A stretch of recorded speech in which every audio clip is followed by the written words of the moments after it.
Coming to you from our opulent and luxurious 4x8 refurbished room closet at the national headquarters in Indianapolis.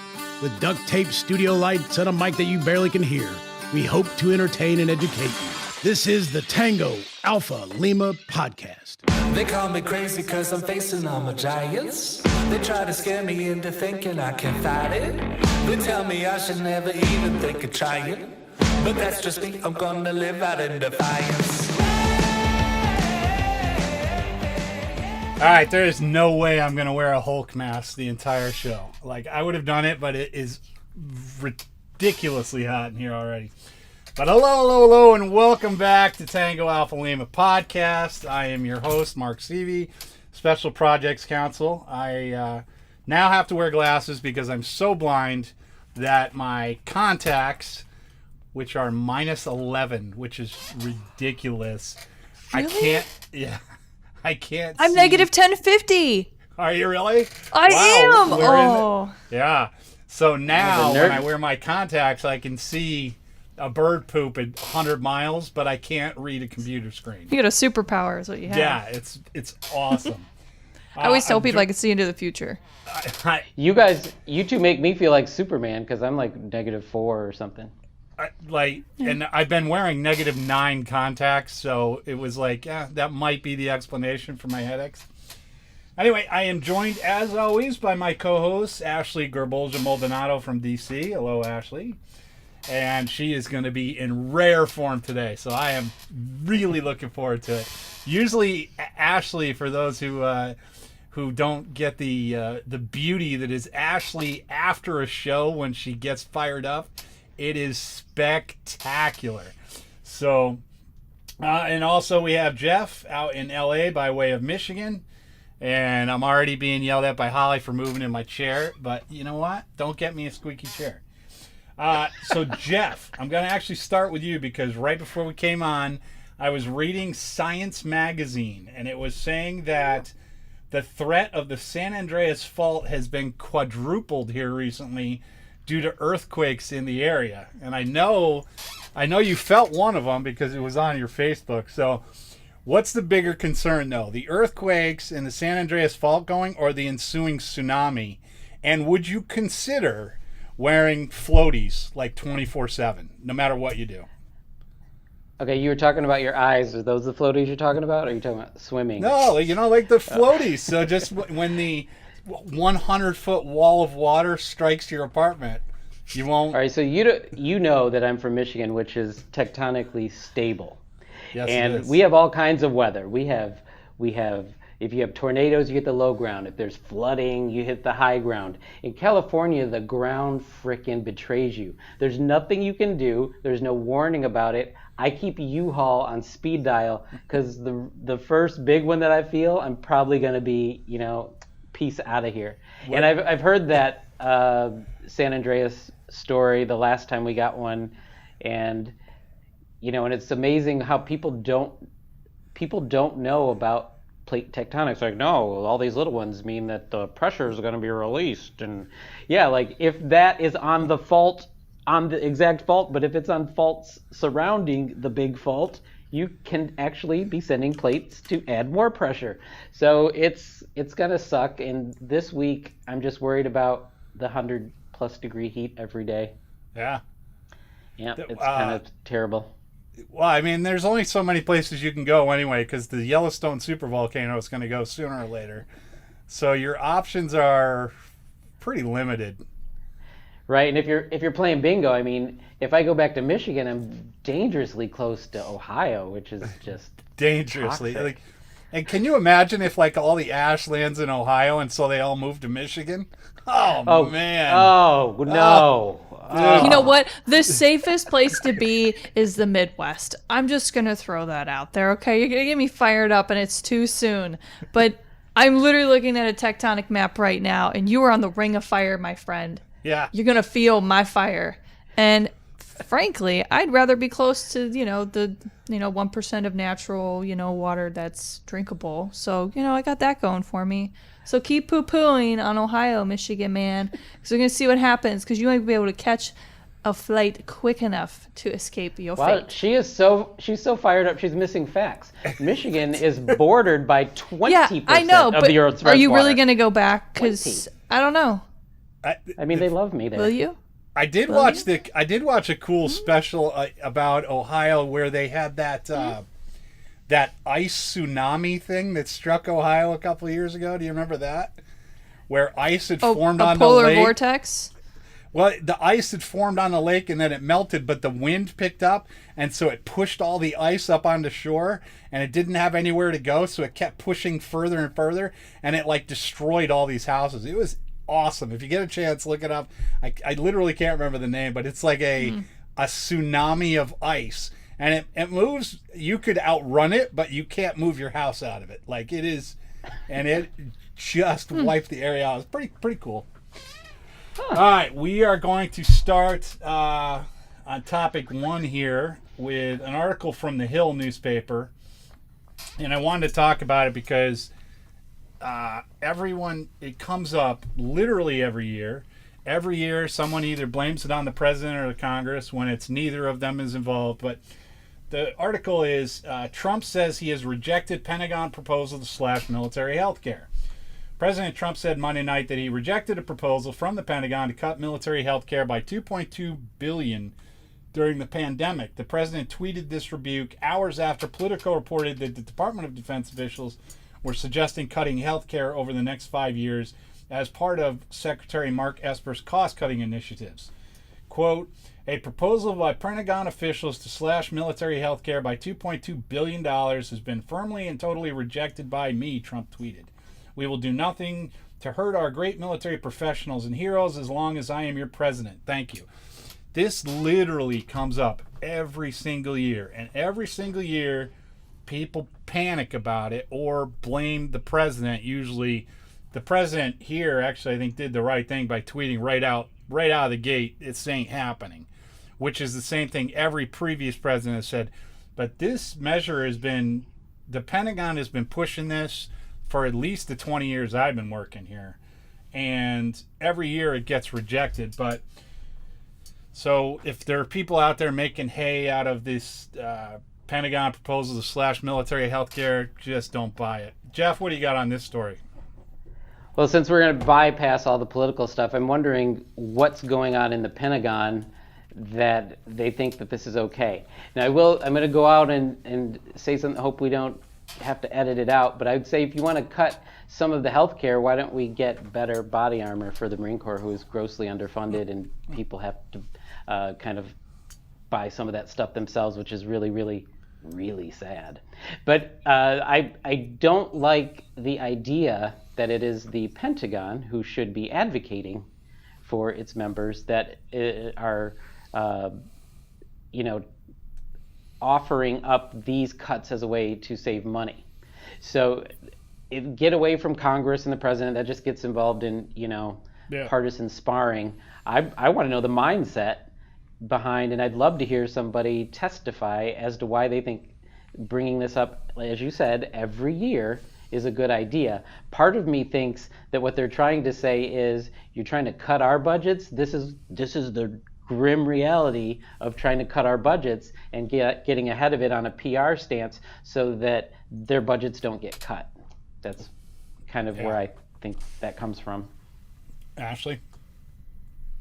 There's a lot of politics at play every time they make these decisions, and I have to agree with Jeff, because as you look at this big picture, I'm thinking to myself, like, every time you say you're going to cut something, like something else gets cut from somewhere else, or if we're going to add dollars to a certain area, something else suffers.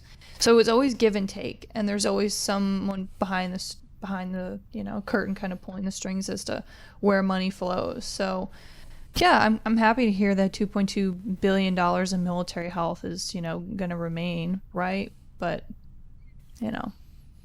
I think what happens is when the DoD decides they're going to make their budget, and everyone's across all the different agencies, they're like, oh, we're submitting a lower budget. We're trying to save money.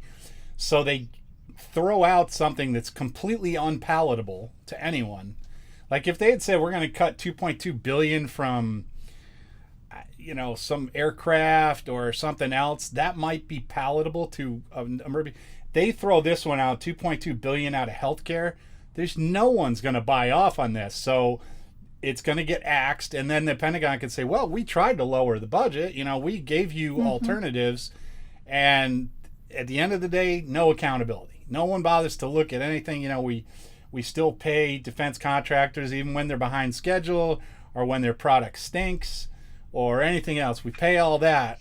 But if you try to throw that into the budget where we're going to spend less on the littoral combat ship, then the defense contractors are like, hey, wait a minute, we already said it. And Congress might very well cut those things, but instead they talk about cutting this or cutting the A-10, which is, as far as I'm concerned, one of the best aircraft that's ever been made. But I don't know, crazy. I think what else is interesting about this story is it woke the beard up. We talked about Ashley getting feisty, and boy, you're already revved up now. We got to catch up to you. That's why I got the Hulk mask. It's been go behind the scenes. Here's what's going on. I have, as everybody knows, I have a 5-year-old daughter and twin 3-year-old boys. And my daughter has been going to school Monday, Wednesday, and Friday, and she goes in the morning. And now my one son, who is not quite as verbal as he should be, so he got into a developmental preschool where he can play and learn to talk and everything. And they decided to put him in the afternoon session, which is in the middle of his nap. So now the 3-year-old does not get a nap. And then he comes home and he hasn't slept, so he's cranky. And in the morning, like this morning, I left the house at, I think, 8:15.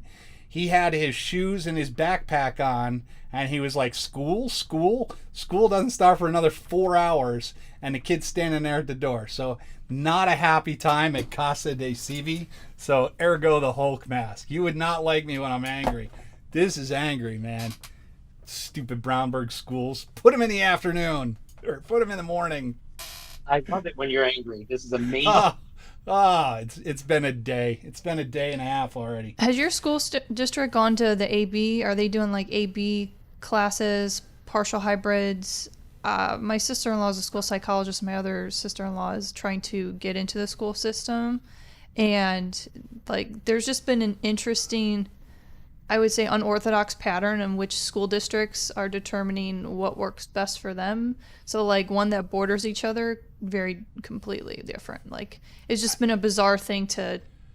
Well, we didn't even know he was we didn't know if he was getting into school. They didn't tell us for the longest time, and then they're like, okay, we're gonna have a meeting with you on Friday to tell you about his stuff. And it was like, okay, great. And then Thursday they're like, get online tonight and meet his teachers. And it was like, but you didn't tell us he got in. All right. The whole thing has been cockamamie. Right. I mean, I feel for the teachers. They don't know what's going on any more than we do. Yeah. And I asked my son what he did, and he's got markers all over his face, and he's like, I played with blocks. It's like, okay. I mean, it's not like I was expecting him to come home fluent in trigonometry at age 3, but at the same time, but his teachers are like, yeah, he during recess he went over into a corner and curled up and went to sleep. And I was like, then I got mad at him because it's like, I can't go to sleep unless I go through yoga, horse tranquilizers. I have to listen to books on audio, and then I have to get my heartbeat at the right pace. It takes an act of Congress to get me to sleep. And this kid walks over into the corner during a recess, lays down to go to sleep. I don't like my kid right now. I don't like him. We have that on recording. How dare you? How dare you flaunt your ability to go to sleep so easily? Yes. Real fired up. No, it's nap time. I do love my son. It is nap time. I'd love to take one. I'd love to take a nap too. I'm gonna second that. I can't. Close if we don't get off this. Just watch me start to fade in the background. Let's start talking about Lord of the Rings and then watch Jeff take a nap. Yeah, we can get you to go to sleep real quick, bud. Don't challenge. All right. Well, let's take a quick break to pay the bills, and we will be back with you guys in a second. Ding-a-ling, ding-a-ling. So you were discharged with a 20% disability rating, but now you can't hear so well and need help. Contact an American Legion service officer. Service officers are free of charge and they help all veterans. Find one near you with our online tool at legion.org/service officers.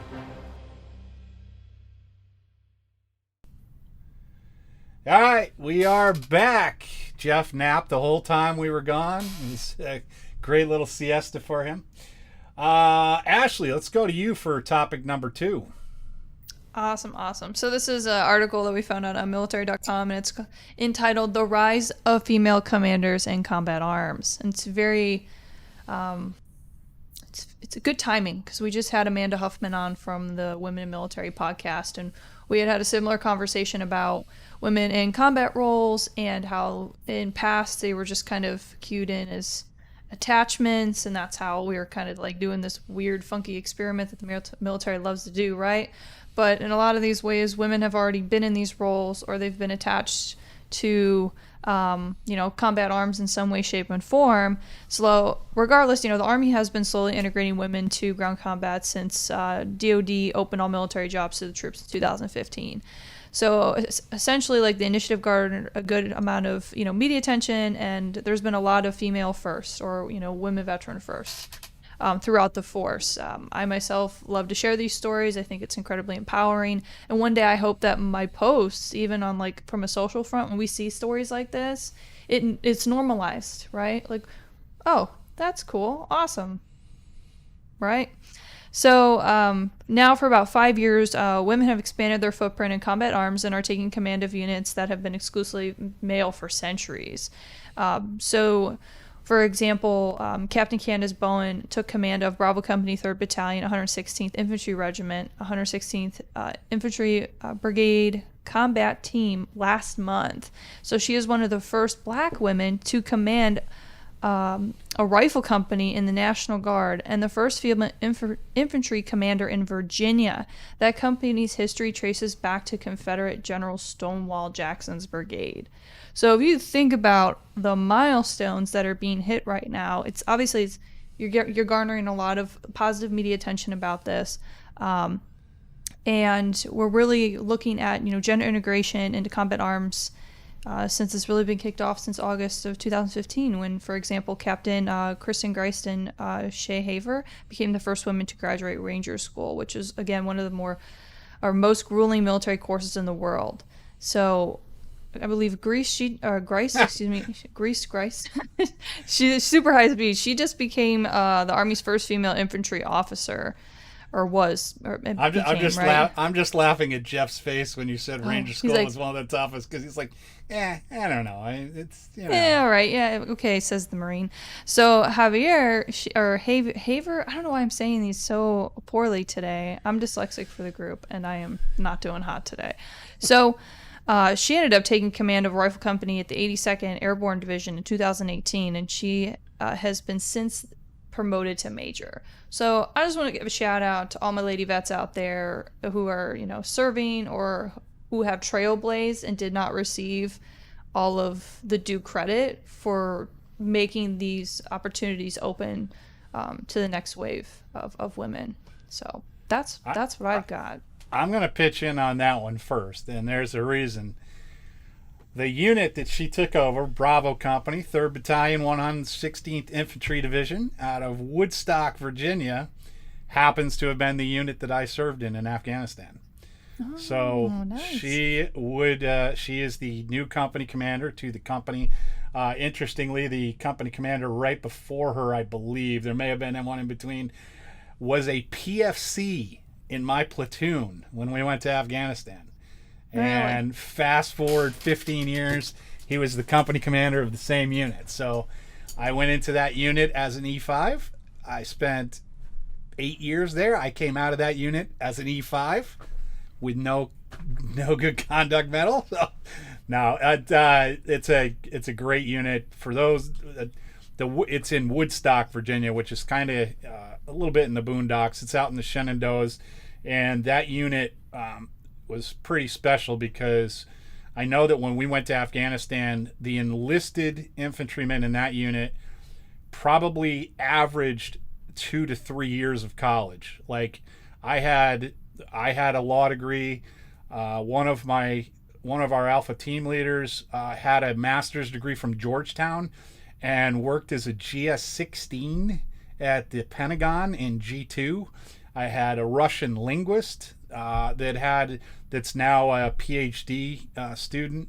I mean, that unit was really strack because of where it's located, being outside DC, but it has units in Leesburg. But yeah, Bravo Company, 3rd of the 116th is my old unit. So that actually is what stood out to me when I read the article. The first couple times I saw it, I was like, oh, that's nice, but I didn't actually read the article. And then I got around to reading it, and I was like, hey, wait a minute, that's my unit. I know those guys. So kind of cool. Jeff? Yeah. Oh, go ahead, Jeff. Obviously I found a lot of new information in reading that article, and some of the information it seems as though that we're kind of coming around to changing some of the old ways of the military, and some of the challenges though with just putting out raw numbers and they kind of address it in the issue, is recruiting now needs to step up. I saw the number of total, I don't recall the exact number, the total number of women like in the Marine Corps in general. No pun intended with the general, but the numbers are so low that I think if every woman in the Marine Corps became an officer, there'd be less officers in the Marine Corps that were women than there are men. So and I'm talking all women Marines. Right. Oh yeah, totally. So I think what's got to happen now is the recruiting just has to go up, and some of that's going to deal with the images that we portray, right? So I don't see the number of women taking command of combat units going up in the very near future, just because there aren't enough of them. It's just you can't compete with physics, you can't compete with math, and the math here says that if every woman officer decided to be in combat tomorrow, and let's just say, I don't know the percentages of people who are suited for that kind of leadership role, let's just say all of them were suited for that kind of leadership role, then it still wouldn't look equitable under specific optics. So I think we just have to, and I don't know how to make the military more palatable to prospective females who would actually be qualified, or smart enough, and all that sort of thing. We have that problem in the military in general, just getting enough qualified people. But I don't know how do we increase recruiting to get the best people in these places. Absolutely. That's a question we're gonna have to ask next. But I'm glad to see that the mindset is there and then the opportunities are there. Because you can't sell something. You can't sell something that doesn't exist. At least now they can sell that they have this opportunity to be Lara Croft. And I think you bring up a good point, because, the Army found that only a tiny fraction of women officers, and NCOs are interested in joining the infantry and armor fields, right? So depending on where you're at in your career, your skill level, like, do you want to be in that leadership capacity, right? So like now you're starting to like comb through folks that have all the boxes checked in order to, take this leap or be a first of first, or, step into an infantry or armor leadership role. And the numbers that you were referring to, that you couldn't think of for the Marine Corps, so it's not only did they have the fewest number of women, with 8% enlisted, and it's 9% officers, whereas the Army, I believe it's 14%. I'm trying to think. I think it's 14% for Army enlisted and 19% for its officer corps. And then if you look at like the Guard and Reserve components, I don't know what that split is, but women are in that higher than the active duty number, if I'm not mistaken. Don't quote me. I'd have to look at it. But it's interesting, it's just the Army, for example, is just predominantly male. And again, like, I think what was really interesting too is I really liked the article had put in as the policy shifts. Companies are being required to have women who are in the E5 ranks, so non-commissioned officer ranks, for any of the military jobs to be in that unit before junior enlisted women can join the ranks. And I love that, because as you have women who have these different experiences and now they're in leadership roles, they can set that bar, set that standard, right? Instead of throwing junior enlisted in just kind of blind without having someone to look up to, right? So they're starting to think about this more and more. I come from a military, police background. There were seldom and few women who were non-commissioned officers. I knew 2 women who were E6s, which is a staff sergeant, and I was grateful enough to have maybe 1 or 2 sprinkled through. When I got moved over to a different platoon, I was the only female NCO in that entire platoon, and I had my battles, right? But it gave the junior enlisted an outlet, and they had someone to report up to with their concerns, right? So I'm really happy to see that they're doing that. I love the infantry, and I never would have ever joined anything other than the infantry. From minute one, I wanted to be infantry, but there's really no good selling point on the infantry other than you get to go and do really bad things. Nobody wants to go into a job where you're in the cold and in the snow and you're outside all the time. Being an infantry just kind of sucks. And the only people who join the infantry are make it suck more. I want it to suck as much as humanly possible.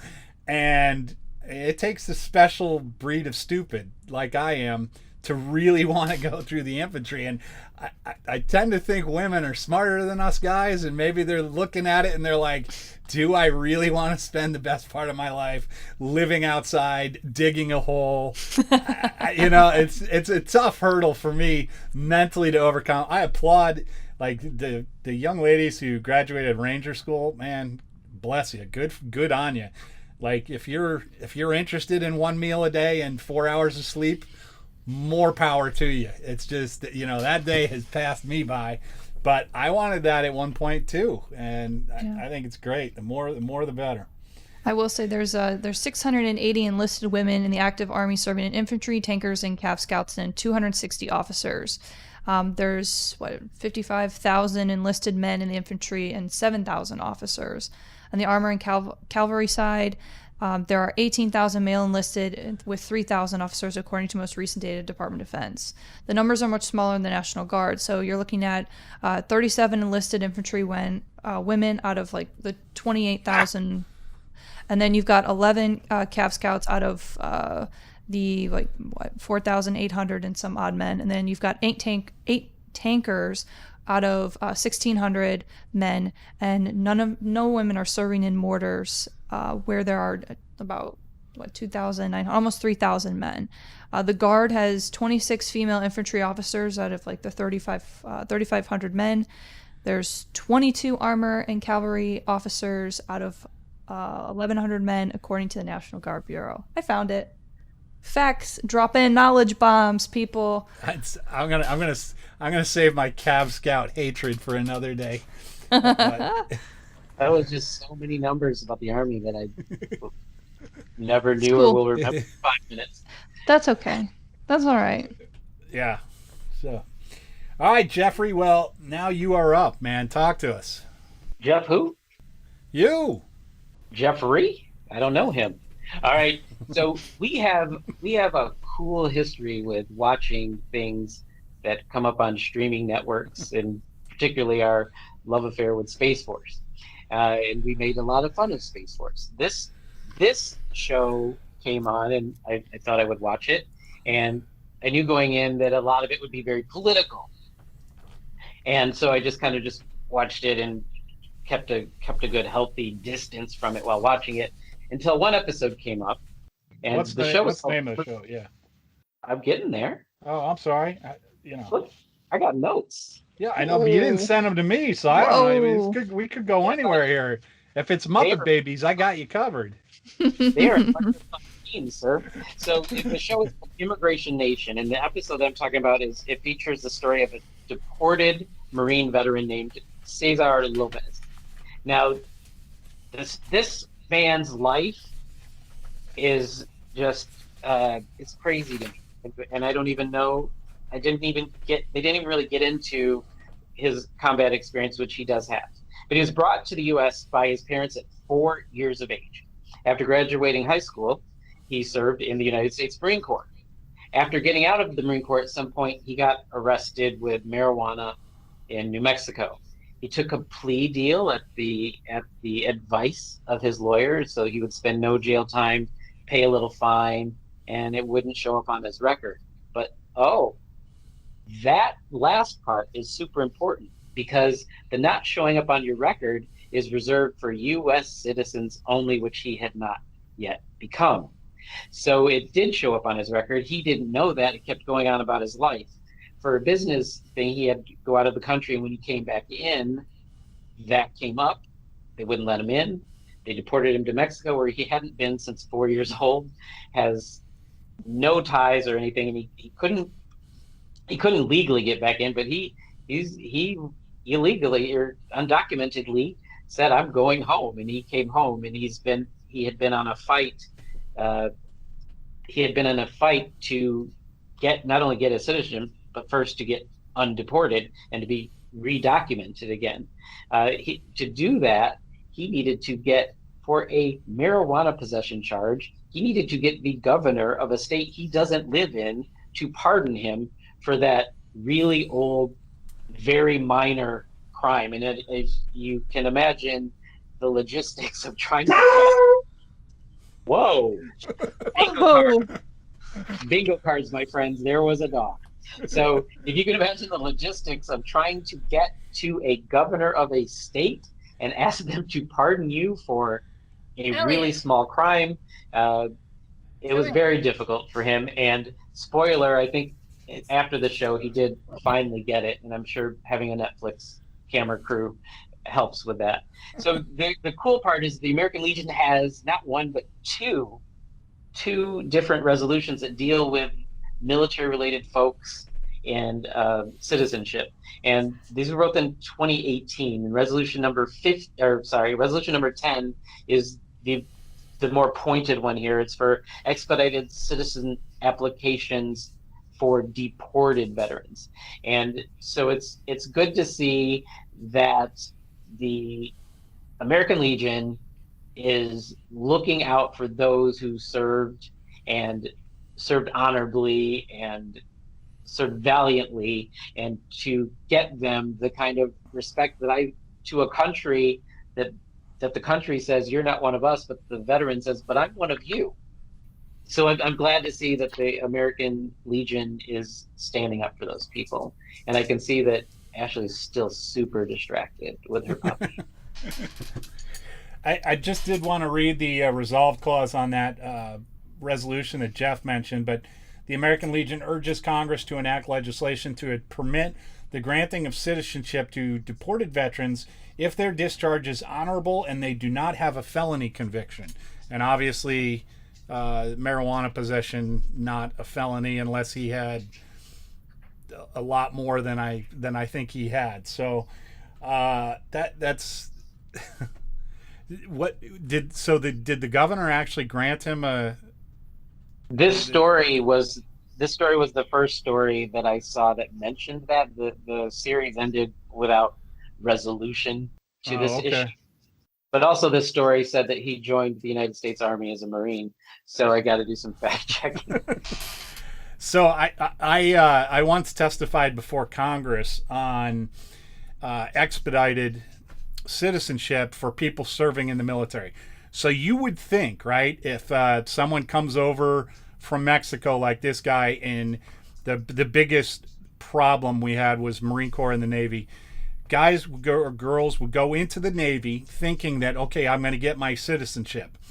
And so INS would say, okay, we'll expedite your citizenship. You need to do these things. The problem is that military people, particularly in the Navy and the Marine Corps, move around a lot. And so the mail from INS would go to where they weren't there anymore. And so the person would call back and say, hey, I never got my paperwork to do this. And they say, oh, we sent it to the other address, so we canceled your application.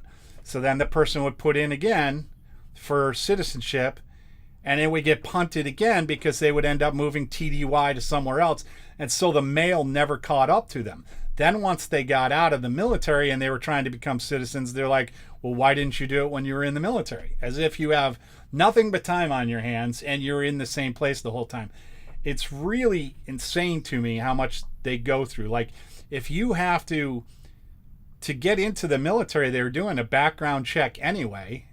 And if the person's willing to serve in the military, I was flummoxed by it. And a lot of it is literally, there's no bad guy per se in this. It's just a matter of the reality of life. Is the INS gets the application and they're like, okay, we need these things. But by the time they tell you we need these things, you're off somewhere else. You're out in Okinawa.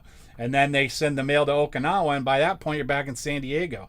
So it never caught up to people. And then a lot of people, for reasons that still aren't entirely clear to me, think that if you go into the military, your citizenship is automatically granted.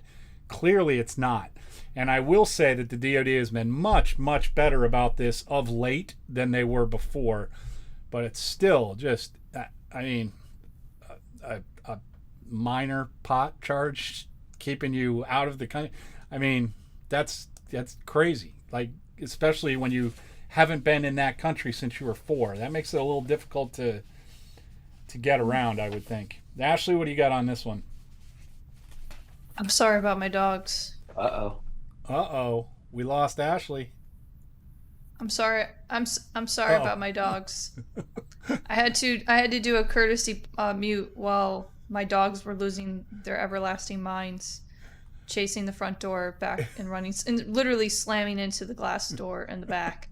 I don't even know what they knocked over. So there's going to be good stuff after I'm done here today. So I yield my time, gentlemen. Ashley has chosen to yield back her time. So we will take this opportunity to go to another ad break, and we will see you guys back here in just a minute. Did you know the American Legion magazine is the most frequently read periodical in the nation? True story. Find out why by joining today at legion.org/join.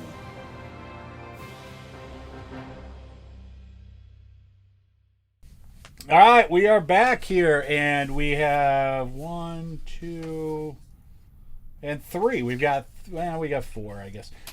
So, rapid fire number 1. Here's a task and purpose article. Special Operations Command didn't consistently document whether more than $800 million in gear met key performance metrics or not. And the basic gist of this one, U.S. Special Operations Command over 2 years failed to adequately track whether hundreds of millions of dollars in specialized equipment fully met the key performance metrics for the special operations who was fielding it. And they're talking about some of the audit covered 10 of SOCOM's most expensive programs, totaling more than $1.4 billion. All right, so they got $1.4 billion, and we already talked about the $2.2 billion they want to cut out of medical.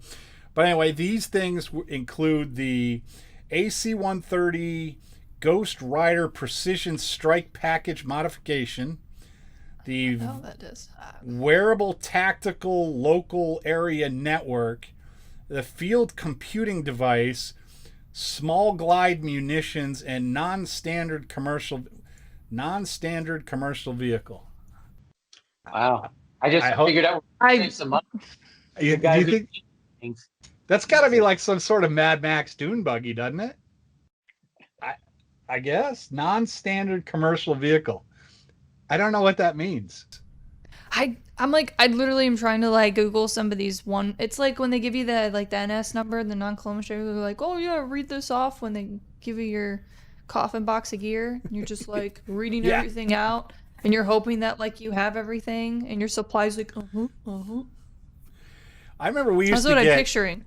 We would get stuff with like holes in it and everything else from CIF, the Central Issue. You'd get all this crap, and then the minute we deployed, it was like a candy store. They were handing you all these new things you've never seen before, and you're like, oh man, this is the greatest thing. Meanwhile, these SF guys probably have every toy known to mankind, and apparently they weren't reporting back on whether any of it worked. Probably didn't take it out of the plastic bag. Well, I mean, I knew some soldiers like that. They were giving them like these outdated chem boots, and I remember we would have to like bring things back. So they would have to like. Remember when they gave out the big plastic totes? I had soldiers, and like, of course, these are like my non-commissioned officers. They would come in with these big plastic totes because they were like, "Oh, we're like, we're taking that. I don't know what the heck the verbiage was on that, but they were just like, yeah, we're." I used to love those NBC boots because I remember they would hand them to me and I'd be like, dude, these are size 8. And they're like, yeah, well, I wear a size 13. Like, how exactly is this going to be of use to me? And they're like, well, that's all we have. It's like, so now I have to carry around rubber boots that are literally 5 sizes too small for me. That doesn't seem like a really appropriate. And then when you take them back to CIF, they're like, "Oh, these are dirty. We can't take these back. Go clean these again." Like, are you kidding me? Like this, it's still in the plastic it came in, dude. How can it be dirty? I don't know. What do you? Marine Corps doesn't have CIF, right? What do they have? Where they issue your gear. Supply. What's that? Supply. It's just supply. Because we had CIF, it was like you had to go and it had these like lines, and you stood in the line, you held your bag out, and they put like 2 gloves in it, and then you moved to the next thing. But it was called I think it was Central Issue Facility, or I can't remember. You also have to remember, I was admin in an infantry unit. So basically, this process you're talking about, I might as well have been in the Air Force. They just brought me things. Yeah. All I remember was them complaining about everything you brought back, and it was like, oh, well, this, you got to go scrub this. And it's like, scrub it. It's literally in the packaging it came in, dude. There's nothing to scrub. If you missed out on the joys of CIF. So, fun thing, I found that purpose-built, that non-standard commercial vehicle. It's literally like, I just found a slide, which is some total OPSEC kind of stuff, but it's like, modifications to this Toyota and Ford vehicles. It's literally 360 armor, and it's got like a bunch of integration, off-road suspension. Like, it's just like a doped out truck. It's real basic. It's like what everyone owns in Louisiana, probably. It's the same exact thing. It's like a little Toyota truck / whatever other brand they're using. Well, Ford or Toyota. I'm glad they spent that much money. Like, if at least it was a tricked out dune buggy, I'd be like, that's kind of cool. Yeah. But the fact that SOCOM can't account for it is spectacular. That's. Am I surprised? No. Plus, those SF guys will steal anything that's not nailed down, and half of the things that are nailed down. That's why they're SF. They're great at that stuff. But the fact that they're not reporting it, spectacular. All right, rapid fire number 2. Wait, rapid what? What kind of fire? Allegedly rapid fire. It won't be all that rapid. This was a troubling story here. Military Times. No coalition casualties as U.S. troops and Syrian defense forces return fire on pro-Syrian regime forces in Syria.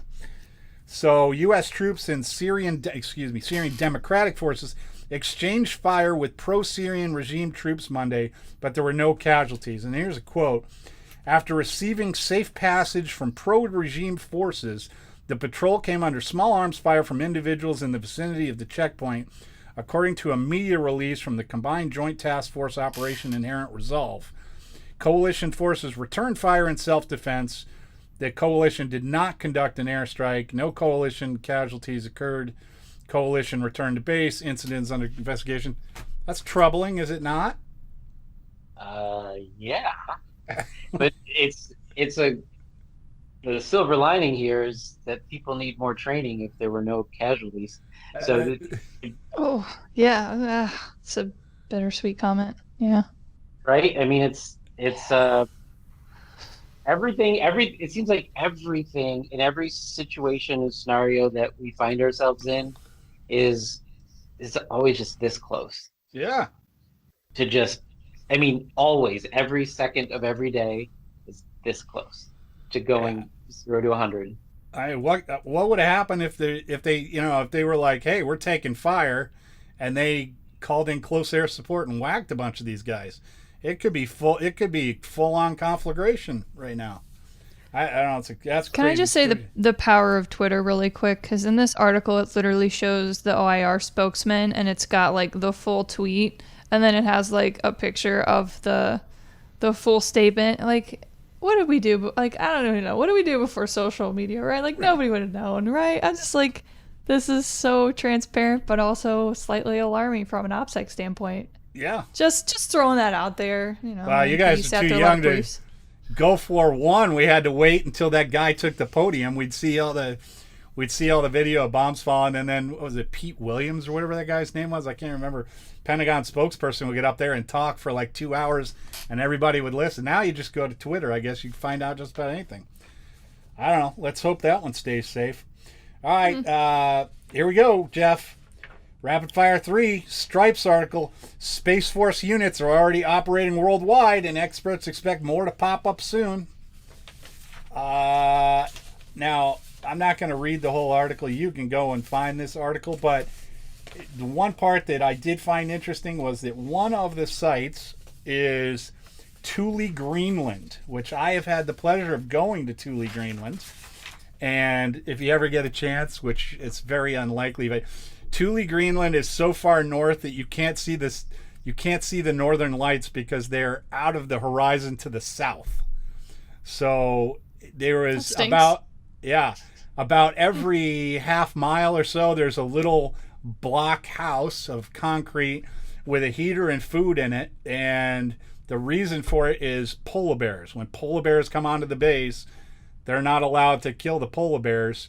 So everyone holes up in these little concrete boxes with heaters and stuff. Like, Thule, Greenland is a wild place, but one of the things they had there, and I can't remember the exact title of them. Oh, here we go. It's the 12th Space Warning Squadron at Thule Air Base. It is awesome because it's probably 2 or 3 miles off the base, and like the vehicles, you have to keep the vehicles plugged into an electric socket because otherwise the vehicle will freeze solid. But every morning when I would walk to the chow hall, which was about 100 yards, my beard would freeze solid, and I would stand there and pick like icicles out of my beard while I was waiting for breakfast. So Thule, Greenland is wild. Greatest party I've ever been to, Thule, Greenland. They had a Danish punk band that was playing up there. I went up there. They had what was called the First Light celebration. So Thule doesn't get any sunlight for 4 months, and then on the first day of sunlight, the sun is up for exactly 6 minutes. It just goes bloop, and that's it. So on that 6 minutes, all of them go outside in like shorts and Hawaiian shirts in minus 57 degree weather, and they celebrate the return of the sun, and then they have a huge party. So now Space Force is having this party with the Greenlanders and the Danish and whoever else. So I have Space so many Force. questions. I have so many questions for a rapid fire segment. This is not fair. This is not fair. You take it to the comment section and engage with your. Actually, I should hook us up with a trip to Greenland. Cool. It down. There's a little hotel there.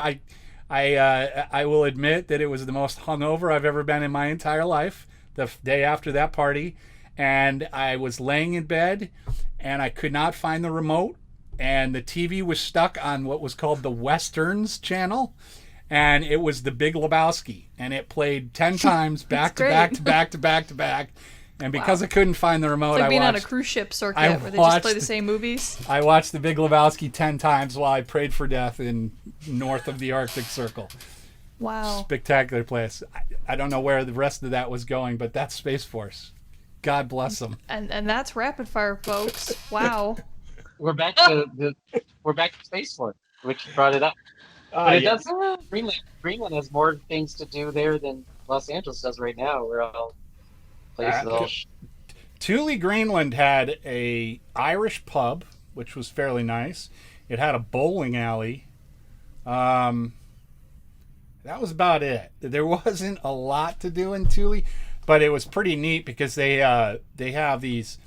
Thule, Greenland is exactly halfway between Washington, D.C. and Moscow. So back in the 50s, they had built these missile silos there to shoot down incoming missiles. But what happened was they closed them all down, and they're in those, the bunkers where the door opens at the top and then the missile comes out. Well, the gasket, the rubber gasket on these doors has broken over the years, and so water has seeped in. Well, you can go into these missile silos, but there's like 10 feet of ice. So you're standing on the ice in this room, and you can see the computers and the tables and the chairs down below you in the ice. It's like a really cool time capsule type thing. So I could go on about Thule forever, but yeah. You already did, sir. You already did. I did. All right, one last thing here. U.S. intelligence is suggesting that Iran paid bounties to the Taliban for targeting American troops. It just seems like yesterday we were talking about the Russians doing it, and now the Iranians. Jeff, what do you got on this one? Wow, that was not me. FYI, I was not the one. Send your hate mail to Ashley. Nap time. No, I'm just kidding. So, I think it's interesting that we get outraged depending on who's paying who, because everybody funds somebody else to do some of their dirty work. Right. And I guess it was a little outrageous because we try to pretend that Russia is our ally sometimes. So that seemed a little more outrageous. Plus, we have other ongoing beef with them. Iran, I would be shocked if the story came out that they didn't do that. They have money. They have they don't want to have to do all the dirty work themselves. They don't feel like they have to. That doesn't shock me at all. And I would wonder I don't know what our response is going to be, but I'm going to guess that we're probably going to pay someone to do it. I mean, I don't get the outrage because it's expected. It was the most expected story I've ever seen. Ashley, what did you think about this one? I yield my time. Yeah. I'm over it. I'm done. Ah. I'm real feisty today. You don't want me to get into this. It won't be rapid fire anymore. All right, well, let's go with the shout outs. I can't wait to hear Ashley's go. Wait, you're leading with me? Yeah.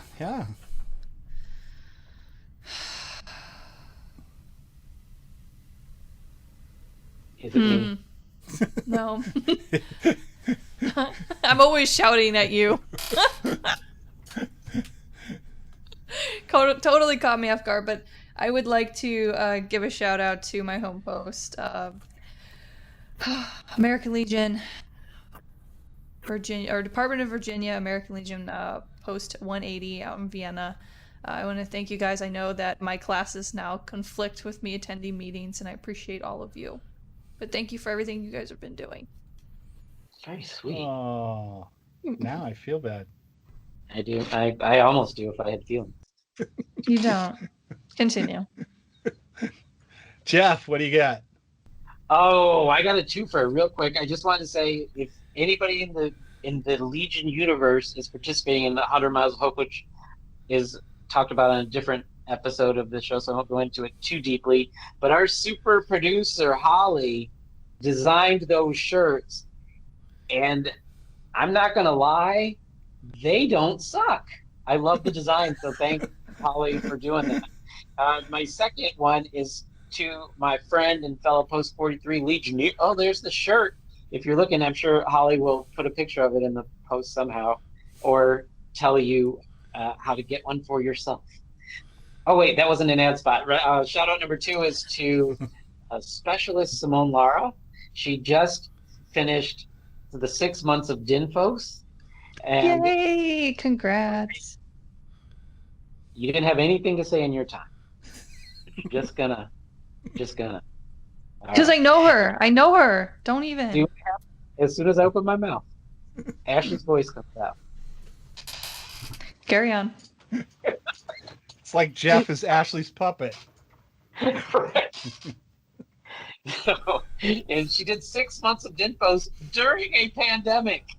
Wow. So she had to stay on base almost the whole time. But she left with a couple of goodies. She got awarded the Joint Service Achievement Medal for coordinating masks for everybody. And some members at Post 43 had some suppliers, and they were able to help her get that done. She also finished with the Distinguished Honor Graduate Award from there. So I just want to give a shout out to Specialist, soon to be Sergeant Simone Lara. Can you say that? Can you preempt a promotion? Or is it like tampering in sports? That's speaking it into existence, so it's going to happen. That's how I see that. Congratulations. That's awesome. Dimfos for listeners. Like, that's a tough school. Like, a lot of writing, a lot of critical thinking. There's a lot of... I wasn't smart enough to go to Dimfos, so... I was a Marine. I didn't know. I didn't know it was a thing. He can't even spell Dimfos.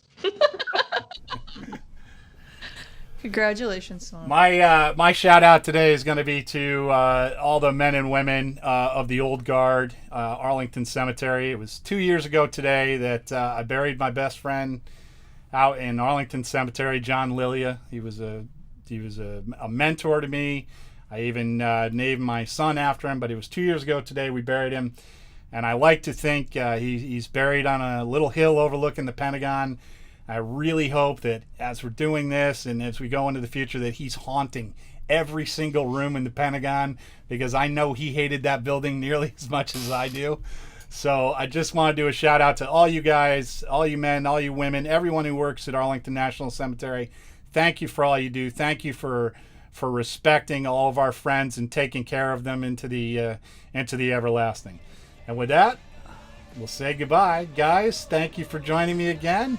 I will probably see you again in about 5 minutes. So the rest of you, we'll see you next week. Bye.